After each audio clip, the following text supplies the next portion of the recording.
Morning, peeps. Good morning, everyone.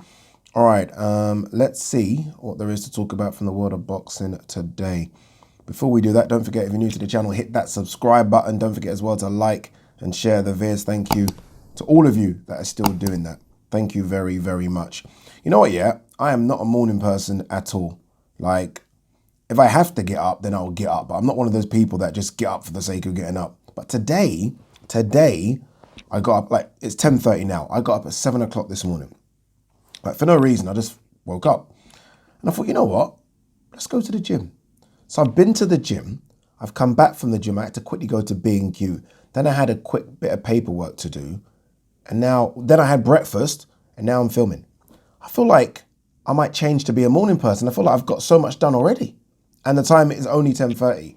I don't have to get to Talk Sport until like 1 o'clock because my show is now from 3 to 6. I might become a morning person, peeps. I might just do it. You know what I do want to talk about? Because I just read about it again. I read about the cost to watch it. And that's David Haye fighting his friend, what's his name? Joe Fournier? I think that's his name, right? Now, I don't know if you guys have seen the fight poster for it, but in fact, let me just get it up. Let me quickly get it up. I just want to quote exactly what it says so I don't make a mistake here, because I think it's, there's reaching and then there's this. This is a reach. So it goes, the fight poster says, Battle of the Brothers. And this line here, the most anticipated fight card of the decade. I couldn't even read it without laughing. The most anticipated fight card of the decade. Now, I don't know if they're just trolling us because the whole event's quite comical, but I don't think they are.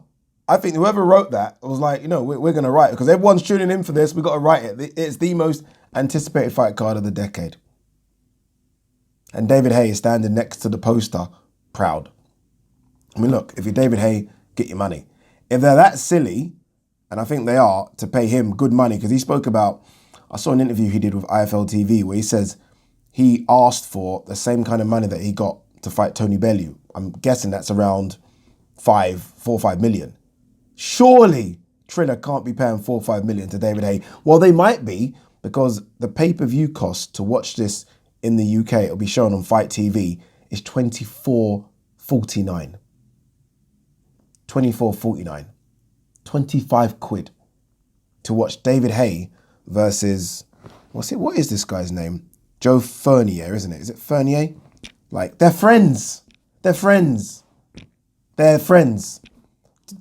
Even David Haye explained how this fight came about. Like, it's just silly. Like, they're in Mykonos on holiday, having a few drinks, at a nightclub, and a girl that was there said something along the lines of, would David Haye beat Joe Fournier now? David Haye joked and said, maybe a draw. Joe was like, you know what, you retired 3 years ago, I'd beat you.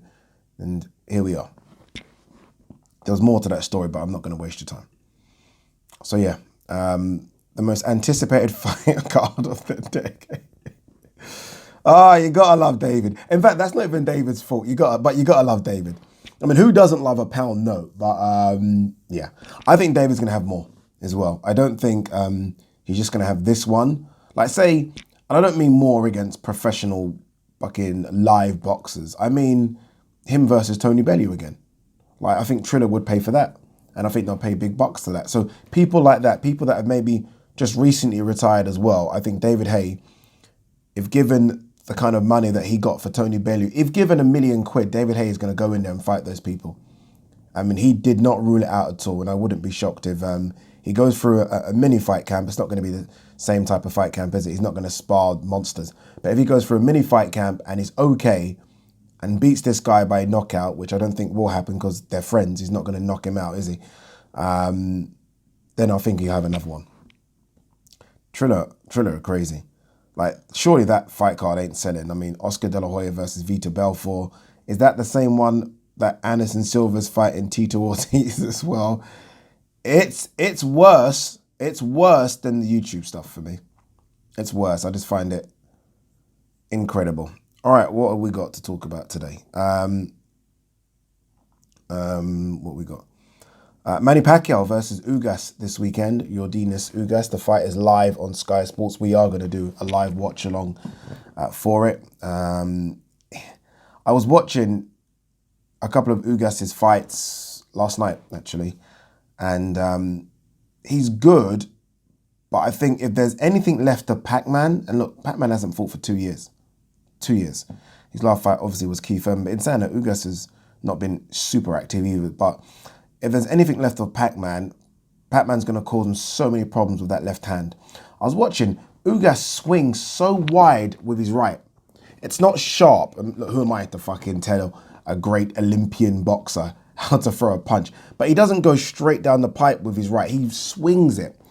And he's left open. Like I don't know what fight I was watching of his, but he got caught so many times with the straight left. And I'm thinking, dude, like, stop swinging so wide.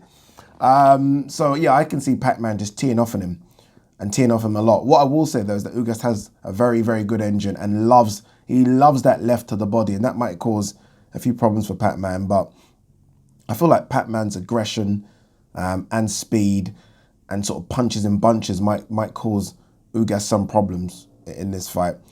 But look, make no bones about it, if that's even a phrase, it's going to be a good little scrap. Because again, I'm talking like this is peak Pacquiao here. I'm even talking like this is Pac-Man of 2 years ago. If it's this Pac-Man of 2 years ago, then I do think Pac-Man's going to get the job done here on points. I don't think he's stopping Ugas. But if Pac-Man has slipped considerably since then, which is very possible, right? Not just because of the inactivity, but because of age, then Ugas will cause him problems because Ugas won't stop fighting until the final bell. That's just how he fights. He really does dig on his punches as well. But I just think he's wide open for Pac-Man's left. I really do. And we know Pacquiao throws that left with mean intentions.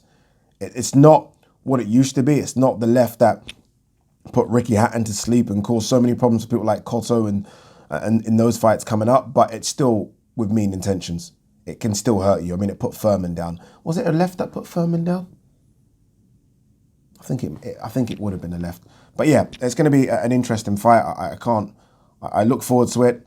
It's a shame, obviously, that it's not Errol Spence. You can just, like, you feel like the air's been sucked out of the room with this one, right? I mean, if this was Spence, even just the build-up from now until fight day would have been just massive.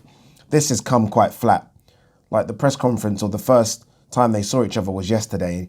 And there wasn't even, I must have missed it if it did happen, but I didn't even see a stare down. They didn't even do a little face to face. And it just feels a bit flat. But for Ugas, look, this is a massive opportunity. It really is. I mean, he's been crying out for these opportunities since he fought Sean Porter, and many people thought he won that.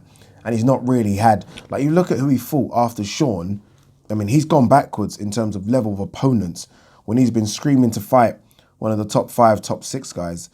So he fought Sean in 2019, and then he fought Figueroa, which was actually a decent fight, 2019. Mike Dallas, 2020, and Abel Ramos in 2020 as well. So he's been a bit inactive as well. This is his first fight this year. So he's not fought. By the time this fight rolls around, obviously, this weekend, he would have been out the ring for about a year. But again, you look at those names since the Sean Porter, Omar Figueroa Jr., good fighter, by the way, Mike Dallas, Abel Ramos. So for them, this is huge. This is absolutely huge. So look, good luck to him. Good luck. It's a great opportunity. I think the good thing here as well is that the WBA belt will be on the line, like the real one. I know the WBA has been getting destroyed left, right, and centre, but this will be the real one. Remember, Pacquiao was the champion. They removed the belt. They gave it to Ugas. There was some talk about Pacquiao getting the belt back from Ugas to fight Spence. We don't have to worry about that now. Whoever wins this will be the champion. Legit. And for Pacquiao, I was saying if he were to fight Spence and beat Spence, then, you know, we're having a GOAT conversation. It's funny because I spoke to Gareth A. Davis, who, you know, probably knows about the history of the sport a lot more than I do. And he said, no, top 15. I was like, well, no, top 10. Like, we're having that conversation. I don't know where I don't know if an Ugas win moves him any higher. Like, for me, Pacquiao's definitely a top 10 fighter of all time. I don't care what you say, he is. It doesn't move him higher. You don't go to 9 in my ranking or 8. It doesn't do that. Whereas a Spence fight would have done that. But nonetheless, it's a great opportunity for Pac-Man to have this fight, and then fingers crossed, one more.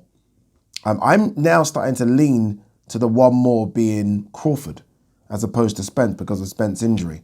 So look, we'll see how it plays out. But remember, I'm doing the live watch along. It's going to start around 2 in the morning. It's going to be a long one, but hey, you know what? We haven't done one for ages. Let's get it done. It's going to be exciting. I just mentioned Crawford there. Crawford and Porter is now going to go to purse bids. They couldn't come to an agreement. So I do wonder if Eddie, and I think he's done this before, is going to put his hat in the ring or DAZN or whatever to kind of see if they can win the purse bid for this one. I wouldn't be shocked now if this fight doesn't happen on ESPN Top Rank. I wouldn't be shocked if it moves to PBC. I'd be shocked if DAZN get it, but I wouldn't be shocked if this fight now happens on PBC pay-per-view. Al will chuck in a few quid for this fight. It's a fight that do good numbers. It would. When is it going to happen? No idea. I mean, we've not seen Crawford since he fought Brook. That's a disgrace. It's not like he came out of that fight with any injuries. He came out fresh, and we've not seen it. We've not seen him, since then. But yeah, I do think it's very likely, because he will be a free agent as well after that fight. He'll be a free agent, I think, in October, Crawford. It's very likely that he fights Manny Pacquiao next, because I have no idea what's going to happen with Spence. I mean, a detached retina, no joke. No joke whatsoever. And this is boxing, and this is why I get so angry at boxing. Like, we were waiting. You can't keep rolling the fucking dice. We were waiting for Crawford Spence for the best part of 3-4 years now. Or 3 years. Spence has had an accident which could have killed him. And then it's like, okay, he's okay. Do it then. Do it then. Especially after the Garcia fight. Do it then. Now, we might not ever see that fight. Ever. What a disgrace, huh? What an absolute disgrace. Talking about fights that we might not ever see, one of those would have been Khan versus Brook. Looks like we are getting that fight now. Looks like we are getting it. Khan has kind of teased us with some Instagram and social media posts talking about a big fight this year. He sat down with Eddie, we know that. He sat down with Sky as well. He sat down with Boxer, BOXXER, who are going to do some stuff for Sky. So he's going out, literally going around the houses, seeing who's going to pay the most for it. Who's going to pay the big bucks? If you're DAZN, you want this. You need this. You need Kell Brook versus Amir Khan, because this is a massive, massive casual fan driver. It still is. Still is that.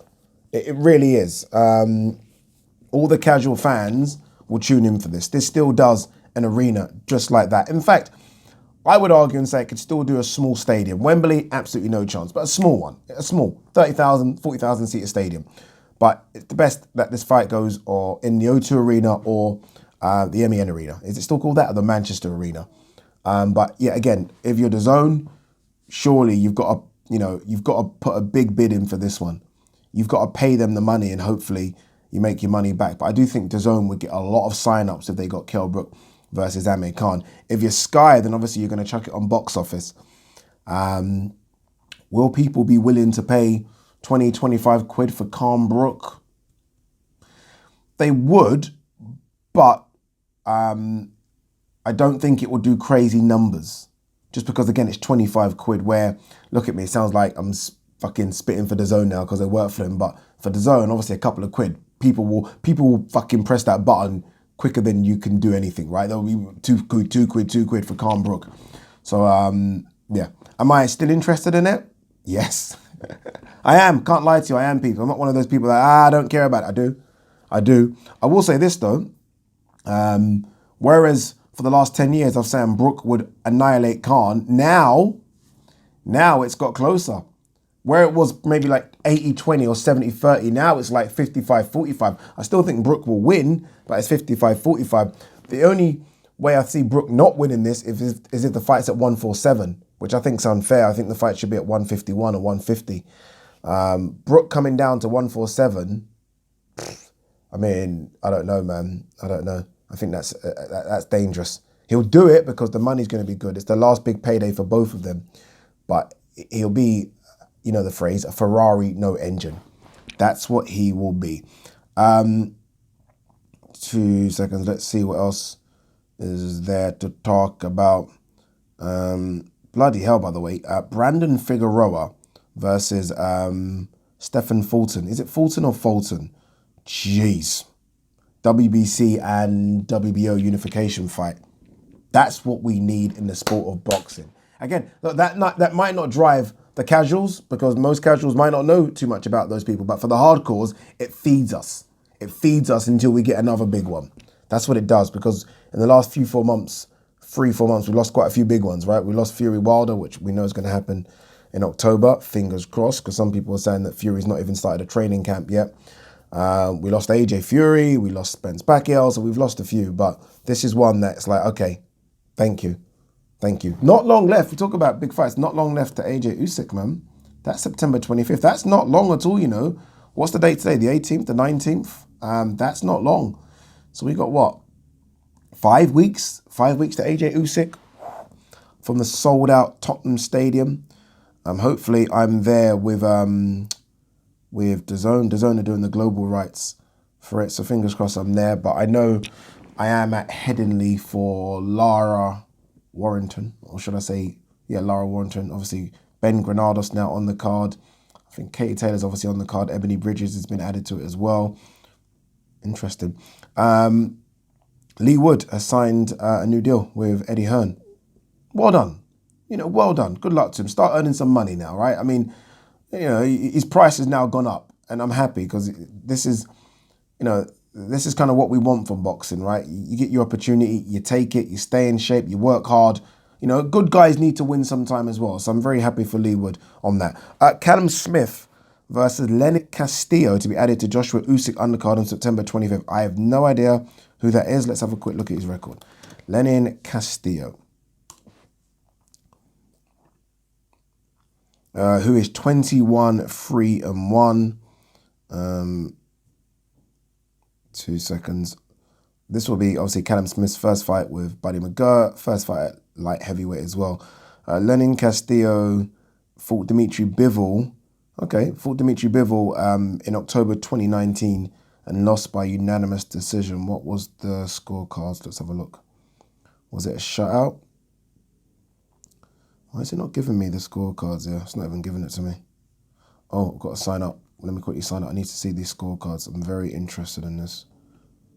I always forget my password for BoxRec. Yep, the passwords don't match. I can't remember it. Okay, who else did he fight? So that was 2019. He fought a guy called Ronald Gonzalez after he was 8-0 and won that one. He's fought that guy, actually, Ronaldo. Oh, no, it's a different person. Any other big names on the record? Marcus Brown. In 2018, Marcus Brown beat him. And the other person to beat him was a guy called Joseph Williams. That was back in 2017. Joseph Williams, still unbeaten, but very inactive. I don't know what's happened. Joseph Williams not fought since 2019. Don't know what's happened there. I've seen some people like, not happy with that. First fight at light heavy, and he's fighting someone that Dimitri Bivol, the unbeaten Dimitri Bivol, fought 2 years ago. No complaints here. What do we want? What do we want? No complaints here. I know what we do want. What we would have preferred is one of the Brits, right? Again, we've got all these, 6 or 7 Brits now. 6 or 7, by the way. Callum Johnson, Anthony Yarr, Lyndon Arthur, Boatsi. Who else is there? Craig Richards. Then there's guys floating around like Dan Aziz, all those kind of, loads of guys. I think most people would have preferred to see him fight a Brit, but I have no problem with Lenin Castillo. No problem whatsoever. Eddie Hearn saying there's no reason why Ellaby and Team Tank shouldn't reach out to fight Haney. Boxing. I mean, I don't even know what to make of all this. All these, what they call the 4 kings. You know, I think it's even disgrace to kind of put them in the same bracket as those guys that we would, you know, the originals, right? Hagler, Hearns, you know, Duran. You know what I mean? What we can't put them in there. And then obviously, Sugar Ray Leonard. We can't, because those guys mixed it. These guys yet haven't mixed it. Will they ever mix it? Yeah, they'll mix it. When? Don't know. I don't know.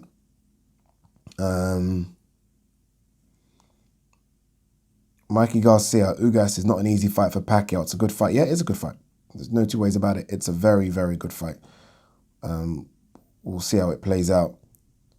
What's this here? Anthony Tomlinson, Dave Allen, set for action August 27th in Sheffield. Who's this? Anthony Tomlinson.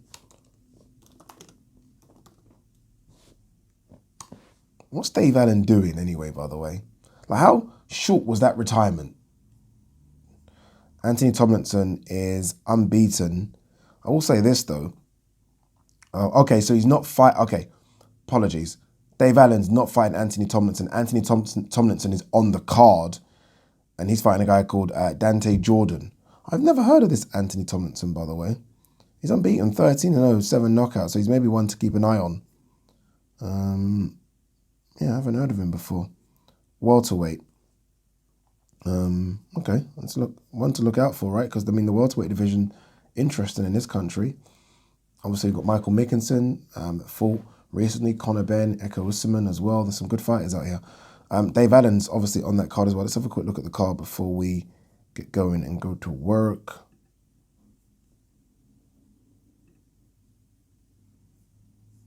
Dave Allen's fighting a guy called Andrea Pesci, who's 7-13. We'll see what happens there. This Anthony Tomlinson, by the way, is fighting for the vacant IBO Intercontinental Welterweight title. Good luck to him. That almost sounds a bit like when I was growing up watching WWE, and you had all those intercontinental champions, and it was always either Bret the Hitman Hart or Mr. Perfect that had one. No disrespect to Anthony Tomlinson, go and get your belts, man. Go and get it, but yeah. Anything else before we wrap? Let's have a quick look. I feel like I haven't done a video for a couple of days. Let's have a quick look at stories. No, not much. Yeah, this is strange. Roberto Guerrero and Victor Ortiz are fighting on the undercard of Spence Ugas. How strange. Sorry, Spence Ugas, Pacquiao Ugas. How strange. How strange. When was the last time Victor Ortiz fought, in fact? I'm going to say 3 years. Let's have a look. Victor Ortiz, who's 32-6, his last fight was a draw against Devin Alexander. Yep, 17th of February 2018. When was the last time Robert Guerrero fought? Robert Guerrero last fought against Gerald Thomas. He won it, 14-1. To be fair, Guerrero's won his last 3, but I think we should move on very quickly. His last fight, the 28th of September 2019. How have they just been wheeled out like this? How have they just been wheeled out? Guys, I ordered, these really cool chairs. I think they're cool for the guest. I think they're really different, unique. Cost a couple of quid, but unique. Obviously, the green chair is what I'm going to be sitting in. I'm going to have to somehow lift up the green chair because the table's about that high. So I don't know what I'm going to do. And I've ordered some really cool seats for what the guests will be sitting on. We're close. Fingers crossed we're in very, very soon. Very, very soon. Peace.